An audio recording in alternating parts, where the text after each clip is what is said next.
여러분 영적인 최전방의 자리에서 오늘도 한 주 수고하시고 돌아오신 여러분들을 축복합니다.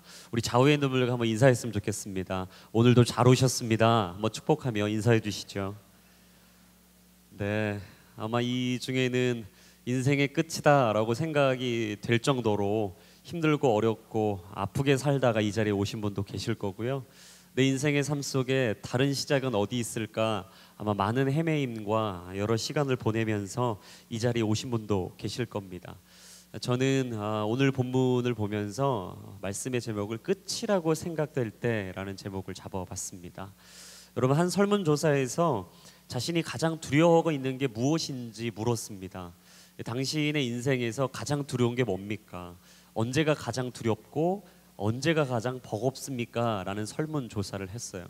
근데 그 설문조사의 결과가 예상을 깨고 외부적인 요인이 아니른 사람의 내부적인 요인을 통해서 사람들은 두려워하고 겁을 먹게 된다라는 결과를 알게 됐습니다. 사람은 언제 가장 두려움을 느끼고 인생의 위기라고 느끼는가? 무엇이 내 인생의 끝이라고 생각될 때라고 하더라고요.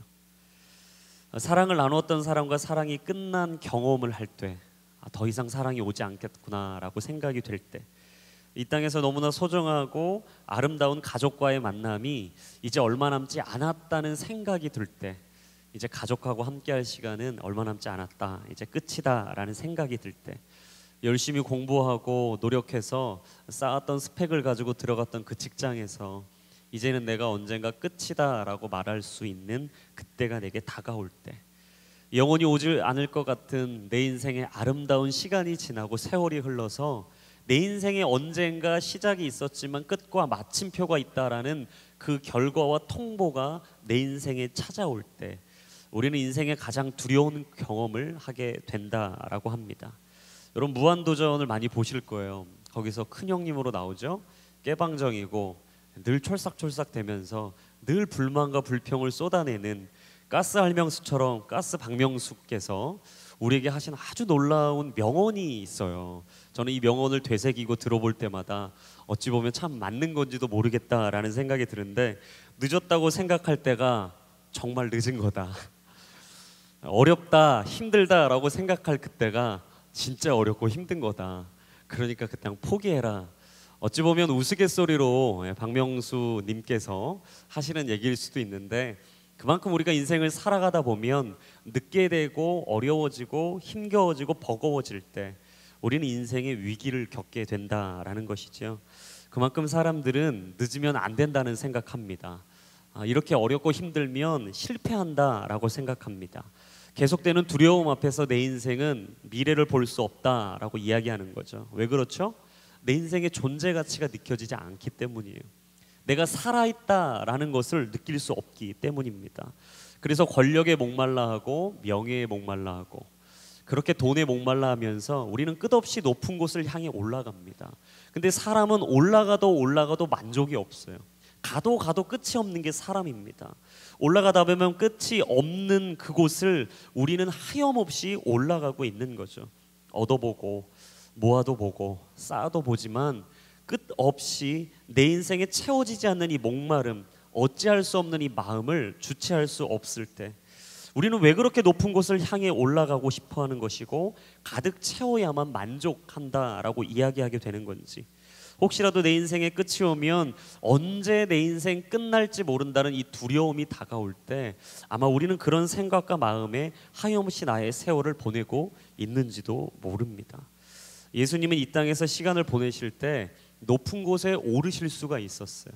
충분히 기득권을 잡으실 수 있었습니다.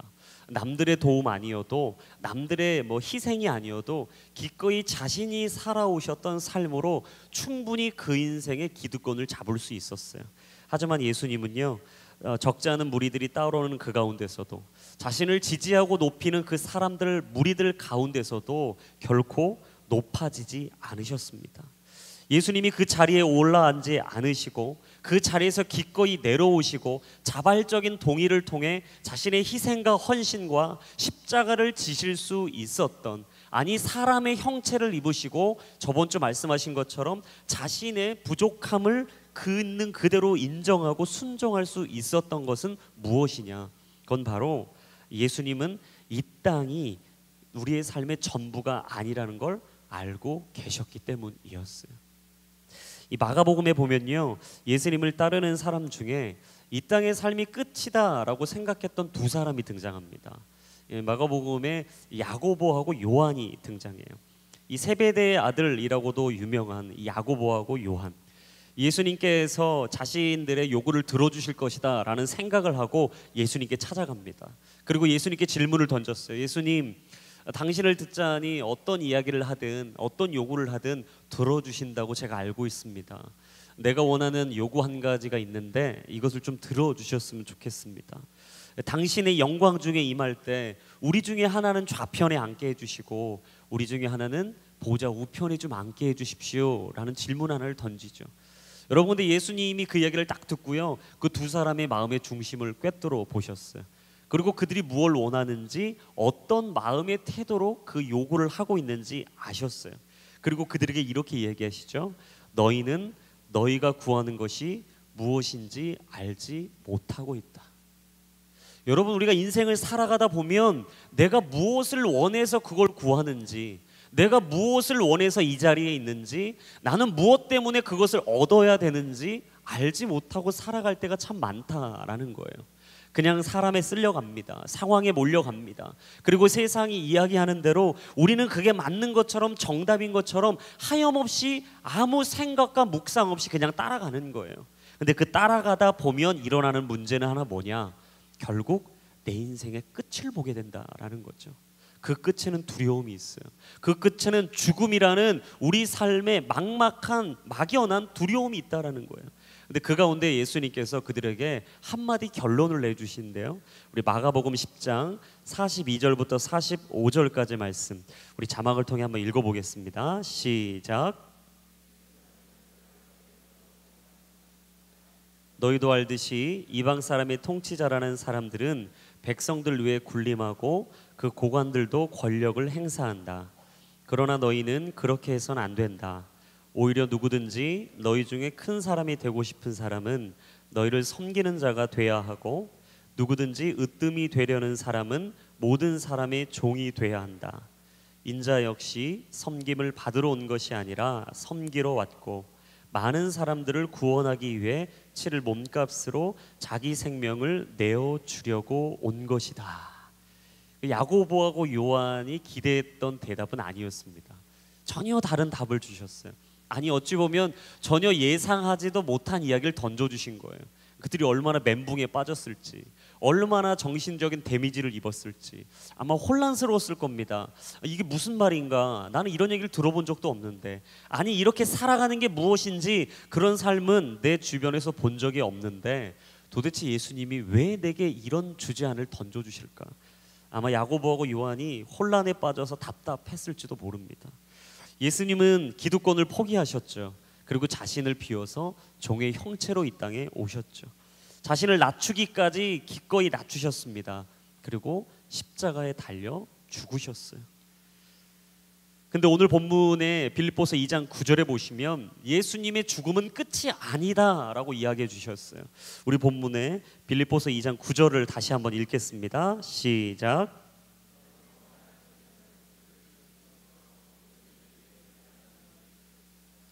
자, 여러분 보십시오. 여기서 가장 중요한 단어가 등장하는데요. 자막을 통해서 보면 첫 번째 어떤 단어가 나오죠?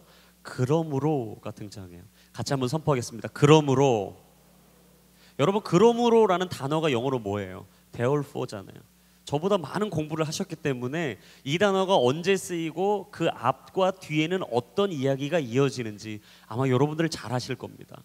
이 그러므로라는 단어 전반부에는 뭐가 나와야 되죠? 이 원인이 나와야 돼요. 그러니까 이 사건을 어떤 일로 원인을 통해서 그 다음에 뭐가 나와요? 결과가 나오는 거예요. 여러분, 이 원인과 결과, 예수님이 낮추셨더니 그러므로 어떻게 하셨죠? 높여주셨어요. 예수님께서 기꺼이 자신을 비워주셨더니 그러므로 어떻게 되셨어요? 하나님께서 채워주셨어요. 예수님께서 기꺼이 좁은 길 좁은 문 십자가의 길을 걸어가시고 마침내 그 십자가에서 죽음으로 삶을 내어드렸더니 그러므로 어떻게 되셨다고요? 다시 살려주셨다라는 거예요. 사랑하는 여러분, 하나님은 언제나 우리 인생에 그러므로의 하나님으로 찾아오십니다.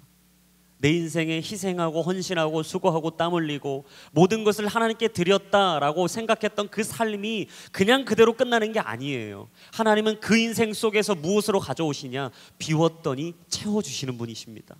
기꺼이 하나님께 드렸더니 내 인생에 차고 넘치게 부어주시는 하나님의 역사가 있다라는 거예요. 예수님 안에 죽어지고 희생하고 헌신하고 수고하고 땀 흘리는 것에 아까워하지 않는 인생, 그러므로 하나님이 다시 살려주시는 축복이 있게 될 줄로 믿습니다. 예수님은 그걸 보셨던 거죠.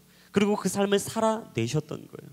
약육의 강식과 적자생존의 논리가 지배하는 이 땅에서 어찌 보면 힘의 논리로 모든 것이 결론을 내지는지도 모른다라는 생각을 갖고 살 수도 있습니다. 하지만 하나님은요, 그런 삶을 원하지 않으셨어요. 높은 자리에 올라가고 돈 많이 벌고 재능이 많고 사람들의 지지를 얻고 좋은 학벌과 능력을 가지고 사는 것, 나쁜 것은 아니지만 그것이 우리 삶의 끝이 아니라는 거예요. 그게 끝이 아니기 때문에 우리는 인생의 끝이라 말하는 삶의 자리에서 다시 시작하게 하시는 그러므로의 하나님을 봐야 한다라는 것이죠. 여러분 잊지 마십시오. 이 세상은 하나님이 다스리시는 세상인 줄로 믿습니다. 하나님이 통치하신다. 내 아버지께서 우리의 삶을 다스리신다. 그리고 내 걸음을 인도해 가신다. 그러니 나는 약육강식이 다스리는 것이 아니라 힘의 논리가 지배하는 게 아니라 세상의 힘이 내 삶을 이끌어가는 게 아니라 아니 이 세상이 나를 결론 지어주는 게 아니라 하나님이 내 인생에 결론을 내주시는 거다. 하나님께서 내 삶의 모든 것에 마침표를 찍어주시는 거다. 무릇 자기를 높이는 자는 낮아질 것이요 자기를 낮추는 자는 높아지리라 말씀하신 그 예수님이 이 땅을 다스리시고 내 삶의 통치자이심을 오늘도 잊지 않고 살아갈 수 있는 저와 여러분들의 인생이 될 수 있기를 예수님의 이름으로 축복합니다. 근데 여러분, 이 놀라운 사실 하나가 있는데 이런 생각과 믿음과 신뢰를 가지고 살아가도요, 이 세상이 우리를 그냥 두지 않는다는 거예요. 여러분, 오늘 우리가 이 예배 가운데 승리를 선포하고 다시 삶의 자리에 돌아가도요, 세상은 끝없이 우리에게 희생하라고 얘기할 거예요. 끝없이 너는 낮아지라고 이야기할 거예요. 너는 지금 있는 그대로 살아가도 희망이 없다라고 이야기할 수도 있어요. 너무나 고지식하다고, 예수 믿고 그냥 그렇게 살아가면 얼마나 너 인생이 잘나게 멋지게 살 수 있는지 내가 지켜보겠다고 아마 우리를 손가락질을 할지도 모릅니다. 하지만 그 끝없는 치열한 경쟁의 사회에서 우리의 삶을 코너로 몰아가는 세상의 이야기들, 그 수많은 혼란스러운 이야기 속에서도 하나님은 우리에게 삶의 방식, 아니 삶의 중심을 놓치지 말라고 말씀하세요. 그러면서 우리는 이런 혼란에 빠질 때도 있죠. 계속해서 이렇게 살아가다 보면, 내가 이런 희생과 헌신을 가지고 살아가다 보면, 아니 남들이 원하지도 않는데 베풀어주고 나눠주고 어찌 보면 내가 없는 것 같이 느껴질 때도 있는데 계속 이렇게 살아가다 보면 실패자가 되는 건 아닐까? 아니 인생의 끝이 왔을 때 나는 아무도 알아주지 않는 보잘것없는 인생으로 끝나지는 않을까?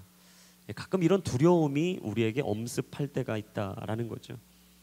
복음에 합당하게 살고 주님의 마음을 품고 이 땅에 살고 약육강식의 세상의 방식이 아니라 하나님의 말씀의 뜻대로 이 길을 걸어갈 때 나는 혹시 도태되는 게 아닐까? 뒤처지는 게 아닐까? 남들은 빨리빨리 쉽게 가는 그 길을 나는 더디게 가면서 결국 낙오자가 되는 건 아닐까라는 두려움이요, 우리 안에 도사리고 있다라는 거죠. 하지만 우리는 그때 포기하지 않아야 합니다. 주님의 때가 되면 그러므로의 하나님이 있기 때문이에요.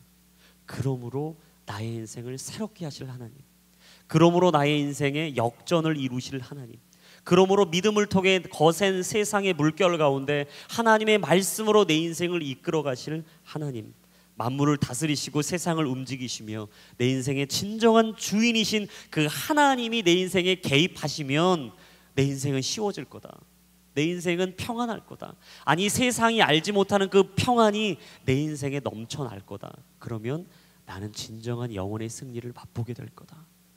여러분, 그것이 우리 안에 있을 때, 그 마음을 우리가 잊지 않을 때 우리는 진정한 승리자의 삶을 살아갈 수 있게 된다라는 거죠. 여러분, 하나님이 그리스도를 높이시고 모든 이름 위에 뛰어난 이름을 주셨다라고 9절에 얘기했는데 그 이유가 두 가지로 나옵니다. 첫 번째는 우리 10절 말씀인데요. 우리 10절을 먼저 한번 읽어보겠습니다. 시작. 이는 하늘과 땅과 땅 아래에 있는 모든 사람들이 예수의 이름 앞에 무릎을 꿇게 하시기 위함이다. 첫 번째, 왜 주의 이름을 높이셨냐? 영광 가운데 이 땅에 거룩한 이름을 높이신 이유는 무엇이냐? 첫 번째, 모든 사람이 예수의 이름 앞에 무릎을 꿇게 하기 위해서다라는 거예요. 여러분, 예수 이름 앞에 무릎 꿇는다는 것, 이게 무슨 뜻이죠?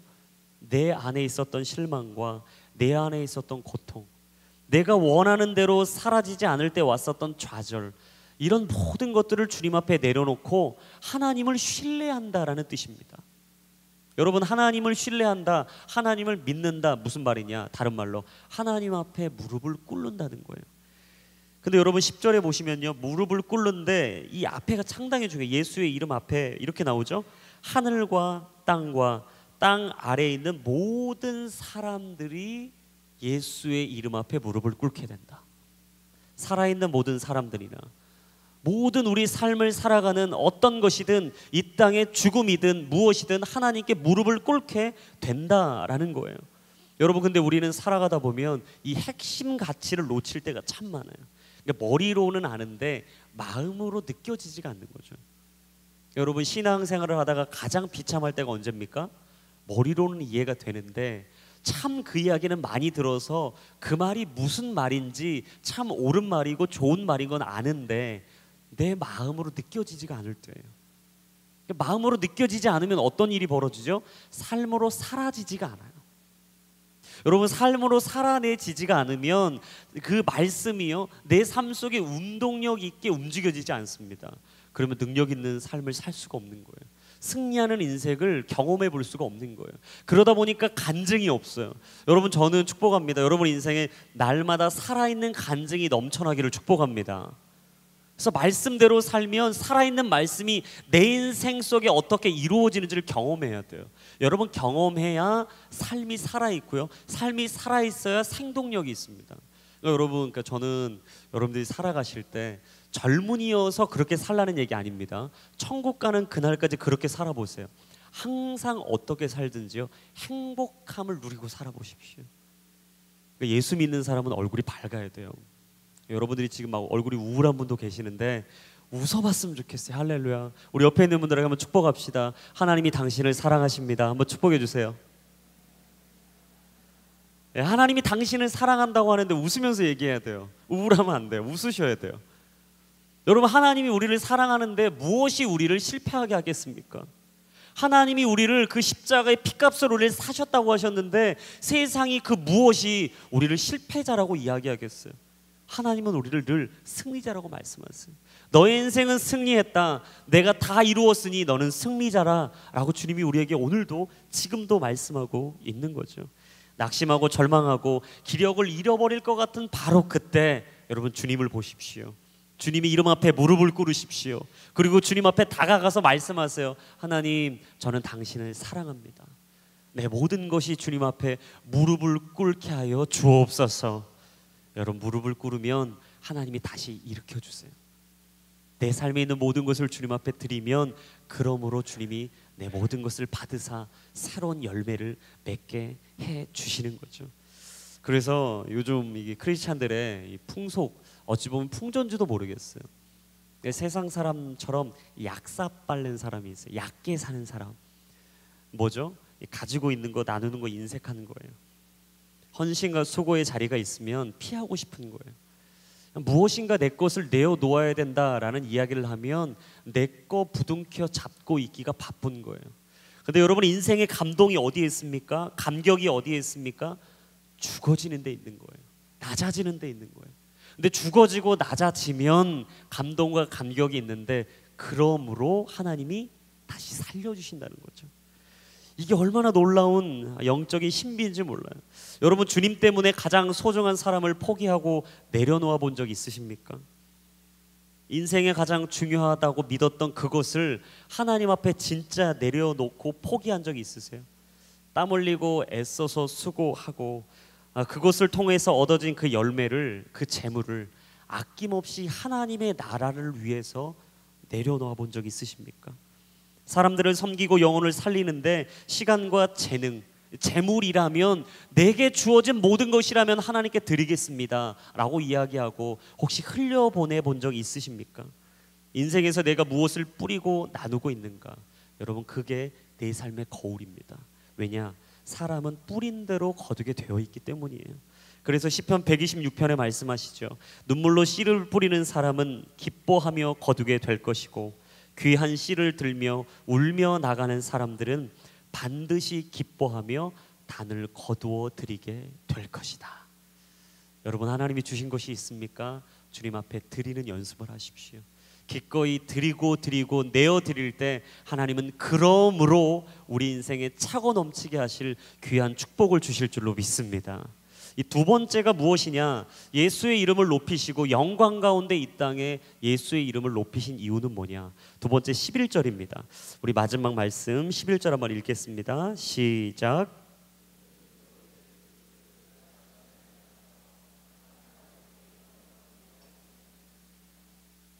여러분, 두 번째 보시면 예수 그리스도를 주라 시인하게 하기 위해서다라고 나와 있어요. 하나님을 영화롭게 하는 길이 무엇이냐? 예수님을 내 삶의 주인으로 모시는 거예요. 여러분, 내 삶의 주인이 된다, 예수님이 내 모든 것이 된다, 그건 무엇입니까? 기꺼이 내가 가진 것이 있다면 하나님께 드리는 거예요. 내어 드리는 것이죠. 그래서 제가 참 찬양 중에 내가 주인 삼은이라는 찬양을 제가 참 좋아합니다. 그래서 여러분들하고 이 가사를 같이 보면서 우리 찬양 인도자님이 같이 인도해 주실 때 우리가 찬양의 가사를 음미하면서 같이 한번 찬양을 불러봤으면 좋겠습니다. 우리 내가 주인 삼은 같이 한번 찬양하며 나아가겠습니다.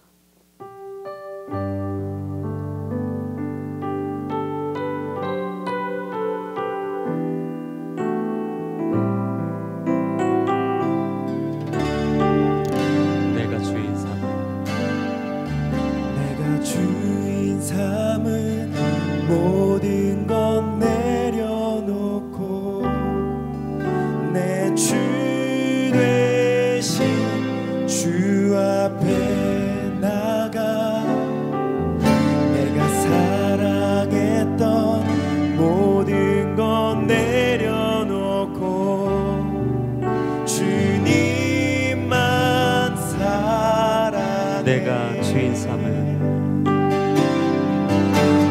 주인 삼은 모든 건 내려놓고 내 주 되신 주 앞에 나가 내가 사랑했던 모든 건 내려놓고 주님만 사랑해.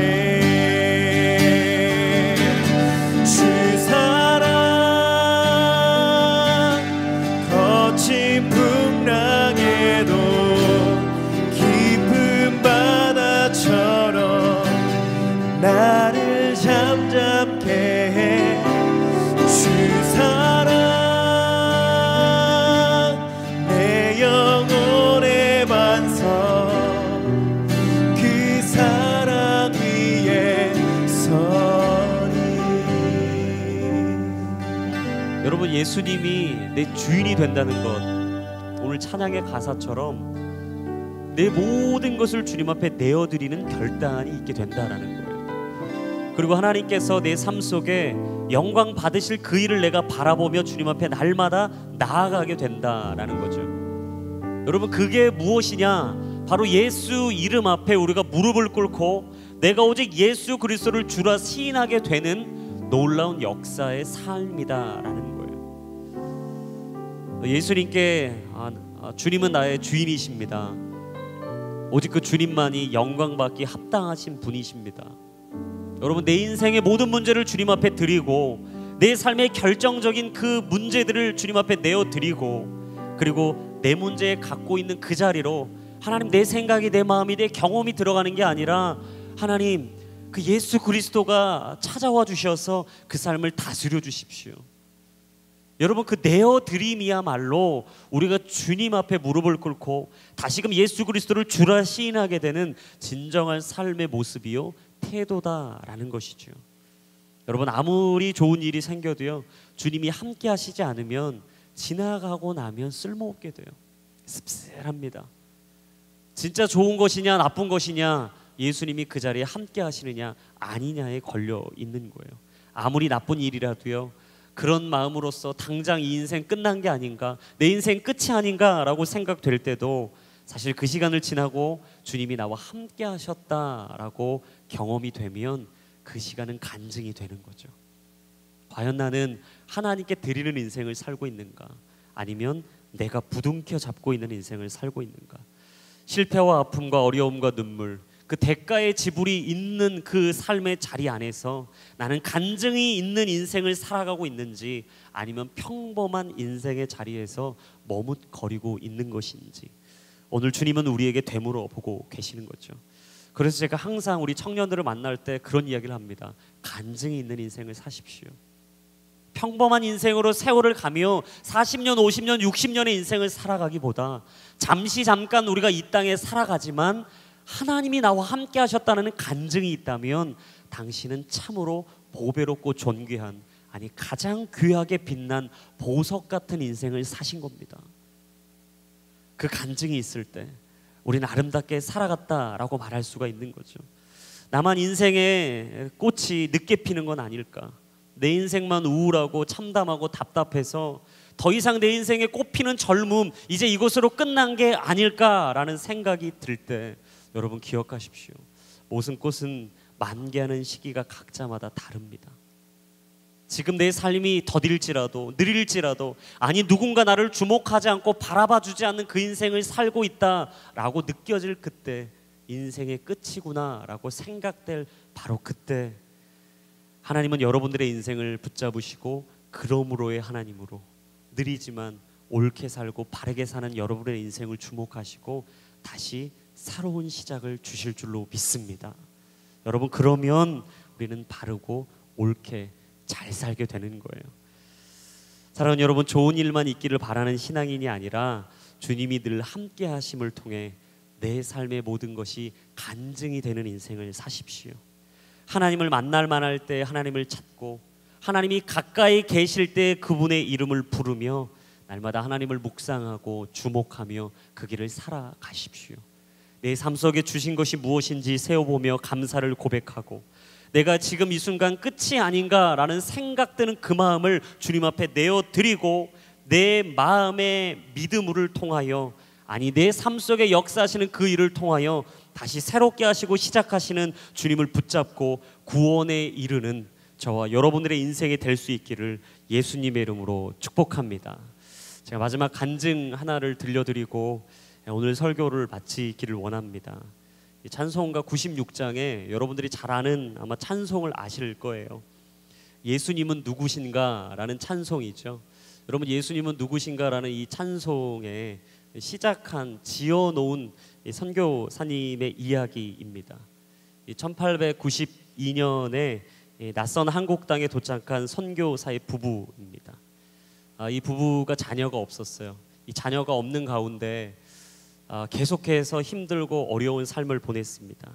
자녀가 없어서 고민하던 그들이 만 6년 만에 첫 아들을 얻게 되는 시간을 경험했어요. 정말 얼마나 기뻤을까. 이 자녀를 얻는다는 게 얼마나 기쁘겠어요. 얼마나 즐겁겠어요.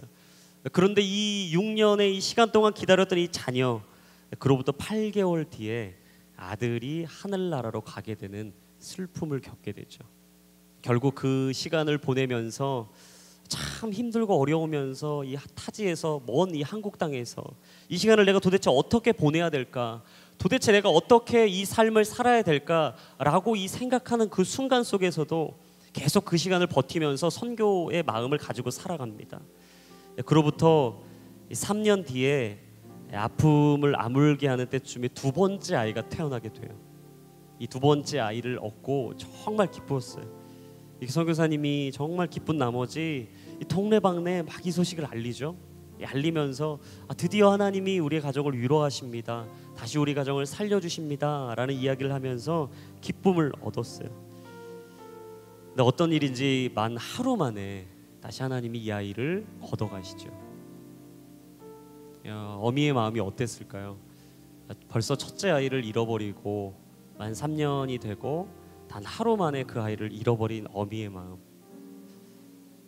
사실 자신이 원해서 온 땅도 아니고 내가 원해서 걸어온 이 길도 아닌데 왜 하나님이 도대체 내게 이런 아픔을 주시는지 이해가 되지 않고 해석이 되지 않은 1년의 시간을 보내면서 결국 이 선교사님의 아내, 그 아이를 잃어버린 어머니 또한 세상을 떠나게 됩니다. 많은 조선 사람들이 계속 그 선교사님에게 되물었어요.